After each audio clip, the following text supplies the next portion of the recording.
नमस्कार. नम पुणे जिल्हा वन्यप्राणी संरक्षक असोसिएशनच्या यूट्यूब चॅनलमध्ये आपल्या सर्वांचे सहर्ष स्वागत. आम्ही सांगितल्याप्रमाणे आज आपण पुन्हा एका ज्येष्ठ सर्पतज्ञ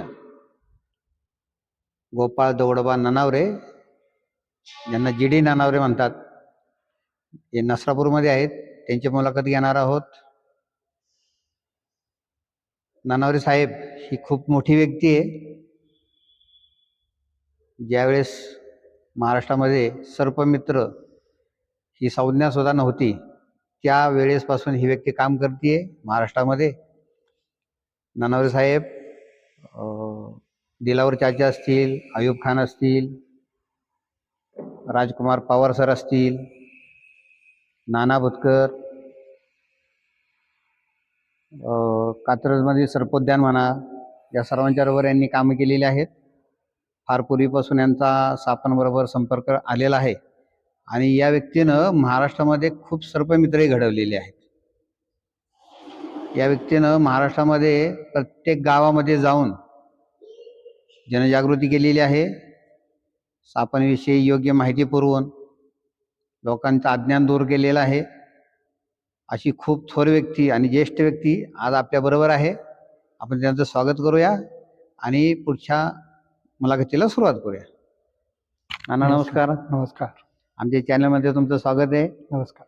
खूप मोठी व्यक्ती आहात तुम्ही आमच्यासाठी आणि आज तुम्ही आमच्या चॅनलला भेट दिली त्याबद्दल आम्ही तुमचे प्रथम आभार मानतो. आणि माझा असा तुम्हाला पहिला प्रश्न राहील की तुम्ही या क्षेत्रामध्ये कसे वळला आणि तुमचं कार्य कसं चालू झालं? नमस्कार.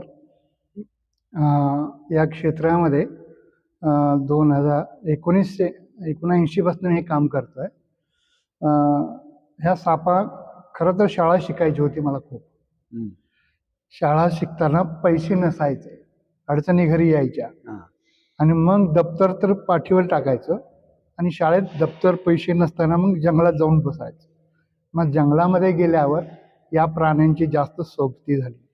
त्याच्यामध्ये पहिल्यांदा तर सापाची मला मोठा किस्सा घडलेला. मी ज्या ठिकाणी दडून बसलेलो, मला कोणी शोधू नये अशा ठिकाणी बसलेलं असताना माझ्यासमोर पुढे एक भला मोठा नाग आणि फणा काढून उभा होता आणि मी पाहिल्याबरोबर माझ्या हातपाय कापायला लागले. मी बघायला लागणार, काय करावं ते समजेना. चुळबुळ केली, समजेना. इथनं पळून जायचं तर नाही, लोक बघतील, आणि मग तिथेच मांडी घालून बसलो. मांडी घालून बसताना तोही हालेना, मीही हालेना आणि मग असं झोपलो. जवळ जाऊन तो पण हालेना. मी असा जवळ गेलो, अगदी जवळ जाऊन त्याच्या अंगावरनं हात फिरवला आणि तो काही प्रतिसाद देईना. त्यावेळेला मला कळलं की ते पांगाऱ्याचं झाड होतं आणि त्याला कापलेलं होतं. आणि मग काय म्हणावं, हा तर सापासारखा दिसतोय. वरचं कट केल्यामुळे माझा तर दृष्टिकोन गैरसमज झाला. आणि म्हणलं इतका शांत असाच असेल तर काय अडचण नाही. योगायोग तसाच मी पुढे गेलो. दुसरीकडे बसताना खरोखरीच नाग होता. आणि मग या नागाने काही केलं नाही तर तो तर काय करणार आहे का. आणि हालचाल न करता मी त्याला असं धरलं, उचललं आणि खरा नाग होता. सोडून दिलं, त्याला खाली सोडून दिलं. आणि मग त्यापासून मला सापाची डेअरिंग काय असते, भीती काय असते ते समजले.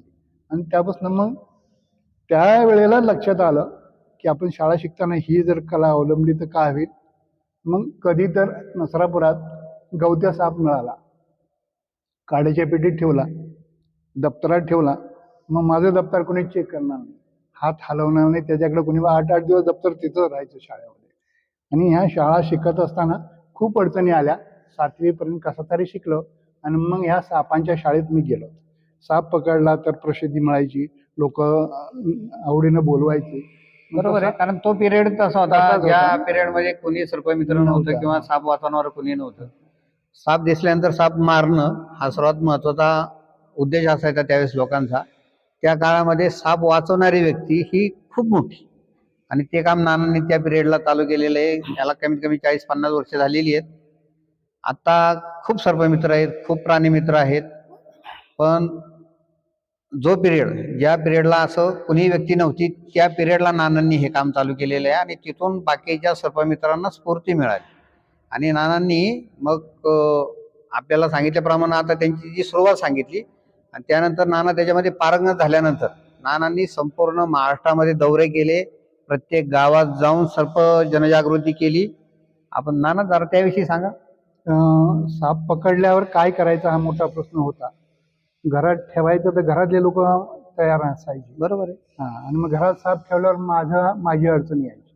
मग येता येता लोक बघायचे, मग त्या लोकांना साप त्याची माहिती सांगायची, कसा पकडायला सांगायची. मग असं कल्पना आली की शाळेत तसं जाता येत नाही, तर मग तो येता येता शाळेत जाऊन मुलांना दाखवायचं, शिक्षकांना माहिती सांगायची आणि मग तिथल्या तिथे साप सोडून द्यायचा. आणि ही आयडिया मला समजल्यामुळे साप पकडायला लोक बोलवतात. मग असे बरेचसे साप पकडल्यावर ते साप शाळेत घेऊन जाऊन दाखवायची व्यवस्था झाली. साप पकडायचे आणि ज्या गावात जिथे पकडला तिथे शाळेत जायचं. मग माझ्या शाळेचं अभ्यासाचं हे दिनचर्या चालू झाली.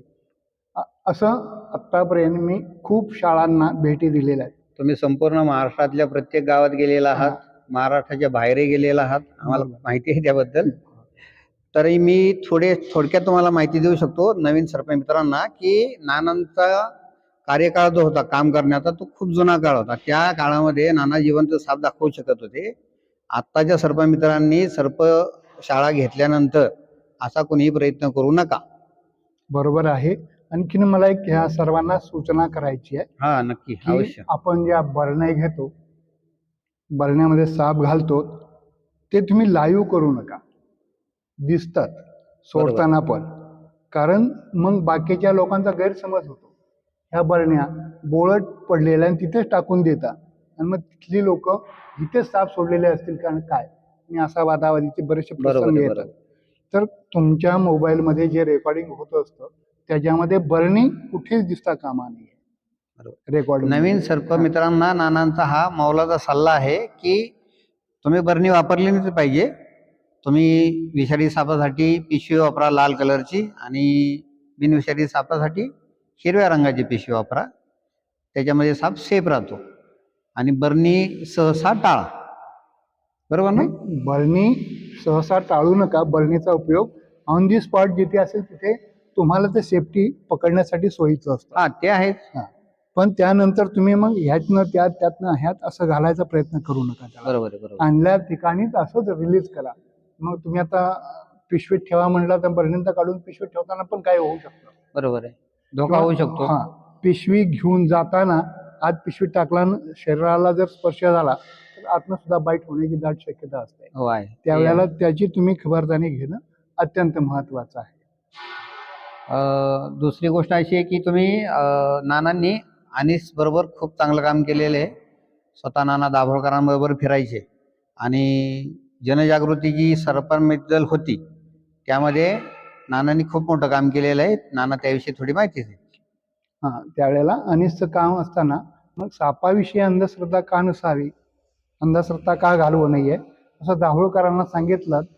तर सांगायचा प्रसंग असा की सातारमध्ये त्यांच्याच गावात त्यांच्या शाळेत मी गेलो. मला माहितीच नाही ते इथे राहतात, इथं त्यांचा कार्यक्रम असतो. मी जिवंत साप घेऊन त्यांच्याच तिथे ते पुढे बसलेले माझ्या समोर दाभोळकर. मी ते सगळं सांगायला सुरुवात केलेली आणि सांगत असताना ऐकून सगळं घेतलं आणि मग मला बोलवलं. म्हणले ह्याचं लायसन्स आहे का, हे असं का करता तुम्ही, आणि आत्ता हे तुम्हाला पोलीस स्टेशनला नेऊन सोडलं तर काय होईल. चला म्हणलं आम्ही पोलीस स्टेशनला जाऊया, काही अडचण नाही आहे. पोलीस स्टेशनपर्यंत जाताना मी सगळे साप कधी सोडून दिले मग त्यांनाच माहिती नाही आहे. माझ्याकडे फक्त मोकळी बॅग होती आणि त्याच्यामध्ये चित्रातले साप होते. आत गेल्यावर पोलिसांनी विचारलं साप, म्हणलं बॅगेत आहेत, दाखवा म्हणलं. मी बॅग उचकडली, फोल्डर काढला, हा घोणस आहे, हा नाग आहे, चित्रातले साप दाखवले आणि ते सगळेच बंद झाले. म्हणले हा वकिलाचा पॉईंट यांनी ते वापरलेला आहे. ह्या ज्या बॅगेत साप नाहीत कुठे गेलं, म्हणजे साप नव्हतेच माझ्याकडे. आणि मग दाभोळकर त्यामुळे माझ्यावर वेगळ्या प्रकारे बघू लागले. मला संस्थेत सामील करून घेतलं आणि बरेच वर्ष मग अशी सर्पयात्रा काढावी का, आम्ही सर्पयात्रा काढली होती. त्या सर्पयात्रेला मी गेलो नाही आहे, म्हणलं असं मला आवडत नाही आहे. पण एक रत्नागिरीला किस्सा घडला की तिथे साप दाखवताना घोणस दाखवला एका सर्पमित्रानं.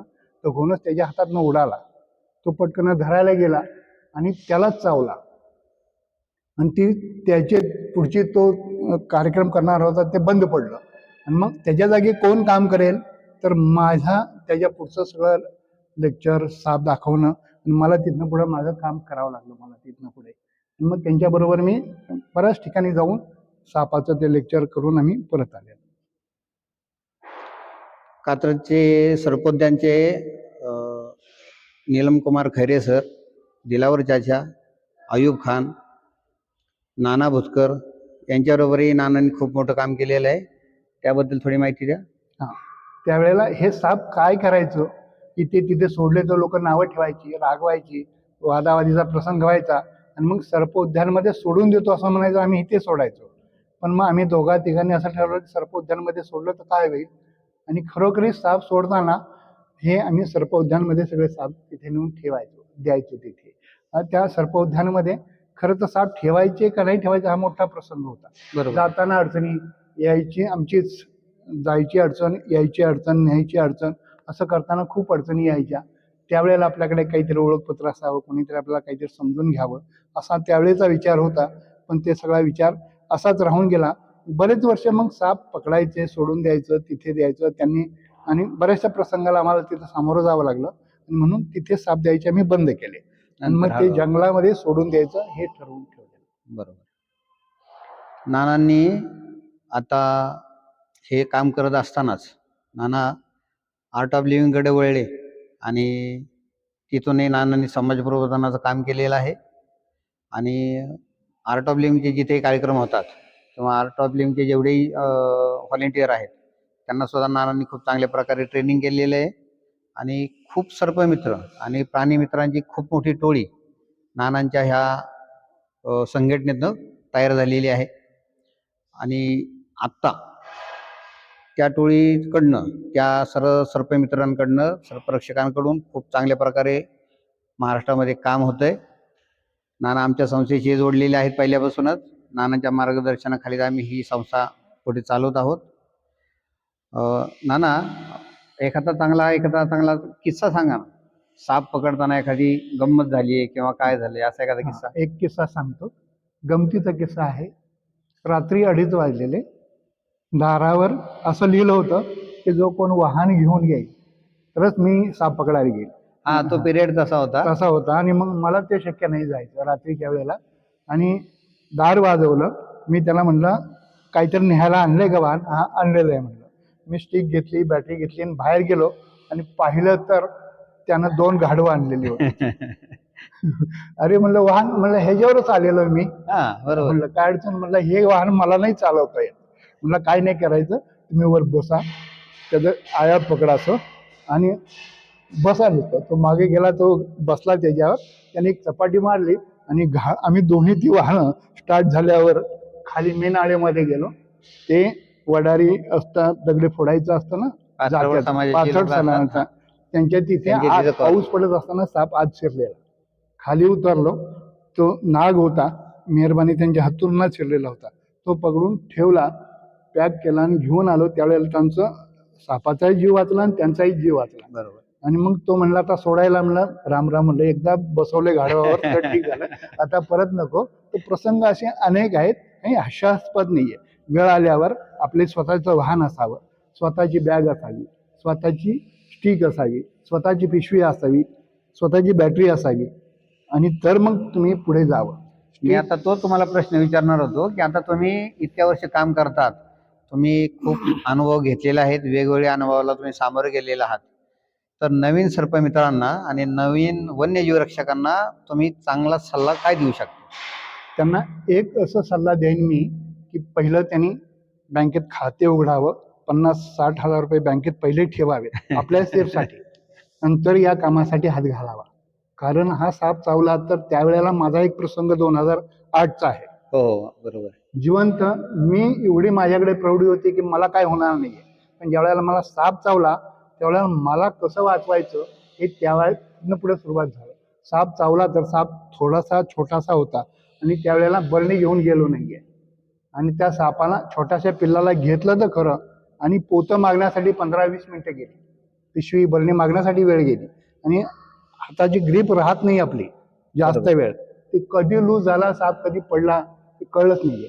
मी परत तो साप उचलला. म्हणजे थोडक्यात आपण स्पॉटवर गेल्यानंतर जर आपल्याला साप दिसला तर आपण इतर आपले जे सेफ्टीच्या गोष्टी आहेत त्या प्रथम करून मग साप जवळ पकडावा. पाहिजेत, आणि आता असं मागामागी करण्यात वेळ घालवला, प्रौढी करण्यात वेळ, तर आपल्या जीवावर येऊन बेततात. बरोबर आहे. तो प्रसंग माझ्यावर कसा बेतला सांगतो. वेळ गेलेला, ग्रीप कमी झाली, साप लूज झाला आणि खाली सोडला. मी परत पकडला आणि पोतं मागायला लागलं. त्याने पोतं अंदाजा खाली 2-3 गोळ पडलेली यालाच माहिती नाहीये. मी वरनं साप सोडला, त्यातनं तो परत निघून गेला. लहान मुलं बसलेली होती, त्यांच्यामध्ये गेला. मी तो पटकन पकडला नसता तर काही पण अपघात किती झाला. धोका झाला असता, लहान मुलांना एखाद्या चावला असता साप. त्या सापानं मला चावा घेतला आणि मग नंतरचा प्रसंग माझ्या डोळ्याच्या म्हणजे कल्पनेच्या पलीकडे होऊन गेला. तसाच तो साप पकडून परत पॅक केला, घेऊन आलो. ज्या व्यक्तीकडे मी साप पकडला तो हातपाय कापायला लागलेला. म्हणला मी आता तुम्हाला काहीच करू शकत नाही, इथनं निघू शकत नाहीये. मी तिथनं चालत आलो, हॉस्पिटलमध्ये गेलो. शिंदेंना पाहिलं तर शिंदे नव्हते इथे. मेडिकलमध्ये गेलो, औषधी घेतली, घरी गेलो. आणि घरी गेल्यावर रोज साप पकडायला जाताना माझ्या बायकोला हे सांगायचं की हा प्रसंग कधीतरी तुझ्यावर येईल, त्यावेळेला तू घाबरू नको, डगमगू नको. आणि सांगितलं ती घाबरली नाहीये. म्हणजे काय काय करायचं, अंडरवेअर घेतली, तांब्या घेतला आणि ते सगळं घेऊन पिशवीत घालून आणि आम्ही बाहेर उभं राहिलो. वैभव बुतकर होता, त्याला म्हणलं, त्याला इकडे बोलवलं. त्यांनी आल्याबरोबर इंजेक्शन औषधं घेऊन, गाडी कुठे आहे, ॲम्ब्युलन्स नाही आहे, त्यावेळेला ॲम्ब्युलन्सची व्यवस्था असते. तो वांगणीचा मुसलमानाचा काय त्याचं नाव, हा, त्यांच्याकडे गाडी होती. गाडी होती. जीप गाडीमध्ये बसायची व्यवस्था केली. जीपमध्ये बसलो. त्यावेळेला वेळ झाला की शिंदे डॉक्टरकडे गेलं. शिंदेबाई होत्या. त्यांनी मला ट्रीटमेंट करताना काय झालं, आऊट गेलं. आणि ते आऊट गेलेलं सलाईन मला कुठे समजलं, शिवापूर टोल नाक्यावर गाडी झडझड करते त्यावेळेस तर पूर्ण त्यातनं रक्तच यायला लागलेलं बाहेर. पुढलं संजीवनी हॉस्पिटल आहे ना पुढे, तिथे गेलो. त्या डॉक्टरला बोलवलं तर डॉक्टर म्हणले आत आणा, आम्ही बाहेर येणार नाही. म्हणलं माझ्याकडे तेवढा वेळ नाहीच आहे, कुणीतरी बाहेर येऊन तेवढं नीट करा. त्यांनी नीट केलंच नाही ते इंजेक्शन. तसंच कसं तरी लावलं, गाडी वरती गेली शितळाला आणि मग मी कोमामध्ये गेलो. डोळे म्हणजे मला दिसेनाच. वैभव भूतकरला म्हणलं की अरे बाळा, आत्ता काय करायचं, आपण ससूनला जाणार होतो पण आता ससूनला नाही जायचं. आत्ता हा प्रसंग असा आहे की गिरीश बापट अध्यक्ष होते, तर त्यांना मी फोन लावला. प्रबोधिनी काम करत म्हणून त्यांचा नंबर होता माझ्याकडे, आणि त्यांना सांगितलं की मी तुमच्या हॉस्पिटलमध्ये येतोय, पुढली माझी सगळी तयारी करा आणि मी येतो म्हण तिथे. त्यांनी तयारी केली, मुलांना सगळी औषधं नेऊन तिथे ठेवली. मी तिथे गेल्याबरोबर कोमामध्ये, म्हणजे मला कळलं, फक्त त्यांच्या हातात सांगितलं की तुम्ही आणलेली औषधं सगळी भरा माझ्या शरीरामध्ये, सोडून दिलं मला. मी आत गेल्यावर 8-8:30 वाजेपर्यंत ते औषधं मला दिलीच नाही आहेत त्यांनी. हो, मी तसाच होतो तिथे. त्यांचं कन्फ्युजन काय झालं की मेमरी अटॅक आणि बॉडी अटॅक अशा 2 संस्था असतात. तर बॉडी अटॅक आल्यामुळे शरीरात सगळीकडे ठोकून पाहिलं त्यांनी, तर त्यांनी असं लिहिलं की ऑन दी डेड, हा माणूस संपलेला आहे, ह्याला कशाला औषध द्यायची, औषधं तो वाचतील. 14वा डॉक्टर आला, त्यांनी असं टेस्ट केलं की ही शरीर काहीतरी सांगताय. मग त्यांनी मला, ननावरे इकडे बघा, माझी बुबळं ह्या बाजूला गेली, ननावरे इकडे बघा, इकडे गेली. मग तो म्हणला की हे शरीर काहीतरी म्हणताय. असं म्हणताना मग ते तिथे असं झिगझॅग व्हायला लागलं. तर त्यांनी काय सांगावं त्यानं, डॉक्टरनं, की हे शरीर तुम्हाला शिव्या घालताय, आणलेलं औषधं पटकन त्या शरीरात घाला. आणि ते औषधं घातल्यावर मी जिवंत झालो. मुलगा होता जवळ, त्याचा हात पकडला, म्हणलं मला सोडून आता जाऊ नको, आणि त्यामुळे मी आता तुमच्या पुढे आहे. तर अशा अनेक किस्से झालेले आहेत. सर्पमित्रांना आणखी नवीन सांगतोय की आपला जीव महत्त्वाचा आहे, जबाबदारीनं या सापाशी तुम्ही वागा. नानांनी खूप मोलाचा सल्ला दिलेला आपल्या सर्वांना. साप पकडताना किंवा कोणताही वन्यजीव पकडताना प्रथमतः स्वतःची काळजी घ्या. तुम्ही वाचला तर साप वाचणार आहेत, तर वन्य प्राणी वाचणार आहेत. तर तुम्ही स्वतःचीच काळजी घेतली नाही तर पुढच्या प्राण्यांचं खूप हाल अवघड होतील. तर नानांनी सांगितलेला हा खूप मोलाचा सल्ला होता आपल्यासाठी. आता नवीन सरपंच मित्र, नवीन वन्यजीव रक्षक या प्रत्येकाला वन विभागाचं कार्ड हवंय, एक स्वतःची ओळख निर्माण करण्यासाठी, किंवा वन विभागाकडून काहीतरी त्यांना मदत हवी. प्रत्येकाची आता अशी इच्छा आहे. पण नानांनी ज्या पिरियडमध्ये काम केलं किंवा आम्ही ज्या पिरियडमध्ये काम केलं त्यावेळेस ह्या गोष्टी कोणत्याहीच नव्हत्या. कार्ड नव्हतं किंवा काहीच नव्हतं. आणि नंतर मग ते कार्ड असावं किंवा सरपंच मित्रांना ओळखपत्र मिळावं यासाठी एक चळवळ उभारली गेली नानांच्या मार्फतच, त्यांच्या सर्व वन्यजीव रक्षकांच्या मार्फत त्यावेळेच्या. आणि त्या चळवळीचा परिणाम असा झाला की त्यानंतर मग त्या पिरियडला परीक्षा घेतल्या गेल्या, तोंडी परीक्षा झाल्या, लेखी परीक्षा झाल्या, आणि त्याच्यानंतर मग त्या पिरियडमध्ये सर्व मित्रांना ओळखपत्र रिलीज झाली. थोडक्यात तो किस्सा नाना सांगतील आपल्याला. बरोबर आहे. ज्यावेळेला हे ओळखपत्राची वेळ आली त्यावेळेला की साप पकडायचं आणि सोडायचं, तर लोक वेगवेगळ्या कंप्लेंट करू लागले पोलीस स्टेशनला किंवा फॉरेस्ट डिपार्टमेंटला. आणि मग त्यावेळेला मी त्यांना सांगितलं की असं करण्यासाठी मला ओळखपत्र हवं. तर त्यांनी सांगितलं की तहसीलदार कार्यालयात गेलात तर तिथे ओळखपत्र भेटतं. मी तिथे गेलो, ओळखपत्र तिथे नाही भेटलं. म्हणले फॉरेस्ट डिपार्टमेंटमध्ये पहिल्यांदाच जायची वेळ आली. त्यांनी मग हे सगळं लेखी पत्र, लेखी फॉर्म भरून आमचे घेतलं. आणि घ्यायच्या टायमाला ओळखपत्र लवकर देईनात. मी थोडं चिडलो. आणि माहिती सरकारी काम असतं ते. सरकारी काम असतं मला माहिती नव्हतं ना. आपण झटपट जातो साप पकडायला, आम्ही कुठे थांबतो का, मी याला कशाला वेळ लागावा. आणि मग असं म्हणलं तर रागातच म्हणला, तुमचे वन अधिकारी कोण आहेत त्यांचा नंबर द्या. दिला एकानं नंबर. घेतल्यावर मी लगेच फोन लावला पाचपुत्यांना की असं असं झालेलं आहे, मला तुमची भेट घ्यायची आहे. म्हणलं मग भेट घ्यायची आहे तर मी आत्ता सोनगावला कराडकरांचं कीर्तन आहे, प्रवचन आहे, तिथं माझं लेक्चर आहे, तिथे या. मग म्हणलं मी कसा येऊ, मी त्यांना प्रश्न केला कसा येऊ. म्हणलं मग तुम्ही जसं यायचे तसं या. मग जाताना साप घेऊन गेलो मी, बॅगेत साप भरले आणि त्यांच्या तिथे गेलो. कराडकरांना भेटलो. म्हणलं मंत्र्यांना भेटायचं आहे. मंत्र्यांना भेटल्यावर सांगितलं. तोपर्यंत त्यांना माहिती नव्हतं मी साप आणलेले आहेत. त्यांच्या बॅगेत, माझ्या बॅगेत साप होते, त्याच्या तिथं बसलेलो, प्रवचनाची वेळ दिलेली आणि मी तिथे घेऊन बसलेलो. बसल्यावर ते म्हणले काही बोलायचं आहे का. बोलायचं का, मी उभं केल्यावर मी सगळं विसरलो. म्हणलं माझ्या बॅगेत साप आणलेले आहेत असं बोलल्यावर सगळ्यांच्या टाळ्या झाल्या. बघायच्यात का म्हणलं सगळ्यांचे हात वर झाले. आणि हे सगळे तर कापायची वेळ आली त्यांच्या पाठीमागे. काय करावं काही नाही आहे. आणि मग बघायचं म्हणल्यावर म्हणले बघा आता तुम्ही सापालाही पकडले, पुढल्या माणसांनाही पकडले, आम्हालाही पकडले, तर एखादा साप दाखवा. मग धामण दाखवली, पॅक केली आणि लगेच PA बोलवलं. म्हणजे ह्याचा नंबर घे, नाव घे आणि ह्याला अपॉइंटमेंटसाठी बोलव. लगेच म्हणलं वेळ नाही, मी लगेच जाणार आहे. म्हणलं उद्या सकाळी माझ्या बंगल्यावर, त्यांचा बंगला त्यांच्या ऑफिसवर सकाळी 6:30ची वेळ दिली. 6:30 ते 7:30 ह्या वेळेत तुम्ही तिथे हजर व्हा. आणि येतो म्हणलं, आमचं लेक्चर संपलं आणि मी तयारीला लागलो. मला परत बोलवून घेतलं. म्हणलं येताना ती बॅग पण घेऊन या तिथे. हां, आता तेवढं सांगितल्यावर मी गेलो तिथे त्यांच्या ऑफिसवर. सकाळी 6:30ला गेल्यावर पोलिसांचा सगळा गराडा. आणि मग ही बॅग पाहिली, तपासली, सगळं चेकिंगची व्यवस्था होती ना. ती बॅग मी त्या दरवाज्यात ठेवली. आत गेलो, साहेबांना भेटलो आणि म्हणले बॅग, म्हणलं बाहेर आहे. मग त्या एका पोलिसाला बोलवलं, ती बॅग घेऊन ये म्हणले. बॅग आणली. म्हणलं ती बॅग तिथनं कशी आणलीस तू, त्यात काय आहे बघायचं ना, चेक बिक करायचं ना, तुम्ही काय नुसतं असेच राहिलंय का. म्हणलं बॅग आहे, तुम्ही सांगितले, मी सांगितले म्हणून आणायची का, याच्यात काय कोण बघणार. त्याने ते फिरवलं, मशीन फिरवलं. याच्यात काय असणार आहे, उचकट. म्हणलं उचकट, मग काही नसणार आहे. तर असं उचकटायला जाणार, एक धामण मोकळीच होती, ती तशीच होती. पाहिल्यावर सगळे पोलीस बाहेर पळून गेले. आणि मग ते म्हणले हे बघा, हे आमचे कारभारी असे आहेत सगळं, तुमचं काय म्हणणं आहे ते मांडा. म्हणलं मला ओळखपत्र आमचे झालेले परीक्षा, फक्त ओळखपत्र मिळावं.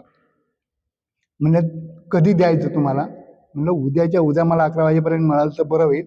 माझ्या मागे वेगवेगळे लोक असं साप कुठे सोडता, काय सोडता, मध्ये अडचण नाही. काम तो पिरियड वेगळा होता, तो खूप अडचणीचा काळ होता. ज्या काळामध्ये फक्त तुम्हीच काम करत होता. म्हणजे खूप हाताच्या बोटावर मोजण्या इतकेच सरपंच मित्र त्या पिरियडमध्ये महाराष्ट्रामध्ये काम करत होते. त्यामुळे त्यांना अशा खूप गोष्टींना तोंड द्यावं लागलं की तुमच्याकडे ओळखपत्र आहे का, तुम्ही साप कसे काय पकडता, साप पकडल्यानंतर तुम्ही याचं काय करता. ते असे वेगळे गैरसमज खूप खूप होते माणसांचे सर्पमित्रांविषयी. त्या पिरियडमध्ये नानांनी हे काम केलेलं आहे आणि जोपासलं, आणि अजूनही नानांनी ते काम चालू ठेवलेलं आहे. तर नाना, आता तुम्ही नवीन सर्पमित्रांना साप कसा पकडावा आणि कसा रिलीज करावा, किंवा सापाला हात न लावता साप कसा कॅच केला जातो, याच्याविषयी थोडक्यात माहिती द्या. अगदी बरोबर आहे. नवीन सर्प मित्रांना माझी नम्र विनंती आहे की तुम्ही साप पकडताना हँडलिंग करणं, काही लोक हेड कॅच करतात, 100% चूक आहे. बरोबर आहे. हेड कॅच करताना काय होतं, इजा होते, सावध होतो, आणि तुम्ही जिथे कुठे सोडाल तिथे लगेच तुम्हाला बाईट होण्याची दाट शक्यता असते. बरोबर. 80% त्याची तशी व्यवस्था असते. साप पकडायचा असेल तर हॅड केज किंवा शेपटीला धरणं चुकीचं पण आहे. त्याच्यापुढे पाईप ठेवा, बरणी ठेवा, पिशवीला पाईप लावा, पाईपाला पिशवी लावा, आणि अशी काही सेफ सोप्या पद्धतीने, म्हणजे बऱ्यापैकी सापाला हात न लावता तुम्हाला कसा पकडता साध्या पद्धतीने कसा पकडता येऊ शकतो, एवढंच. आणि त्याच्यामध्ये प्रौढी करू नका जास्त असं. त्या सापाला पकडलं की लगेच रिलीज करायची व्यवस्था करा. शोबाजी नसावी. घरात ठेवू नका इकडे तिकडे कुठे, आणि अडचणी येऊ शकतात त्यामुळे. बरोबर. म्हणजे थोडक्यात नानांचं असं म्हणणं आहे की शोबाजी नसावी, खूप साध्या पद्धतीनं साप पकडला जावा, सापाला तुम्ही हात न लावता साप जितका लवकर तुम्हाला पकडता येईल तेवढा पकडावा, आणि जितक्या लवकर जवळच्या ठिकाणी तुम्हाला सोडता येईल अशा ठिकाणी नेऊन साप सोडून द्या. नाना, तुम्ही तुमचा बहुमूल्य वेळ देऊन आमच्याशी आज चर्चा केली. तुमच्या आयुष्यामध्ये चांगले काही घडलेले किस्से असतील ते चांगल्या प्रकारे तुम्ही आम्हाला सांगितले. चांगल्या पद्धतीने तुम्ही आम्हाला मार्गदर्शन केलं, त्याबद्दल आम्ही आमच्या चॅनलतर्फे आणि आमच्या संस्थेतर्फे तुमचे आभार मानतो. नमस्कार.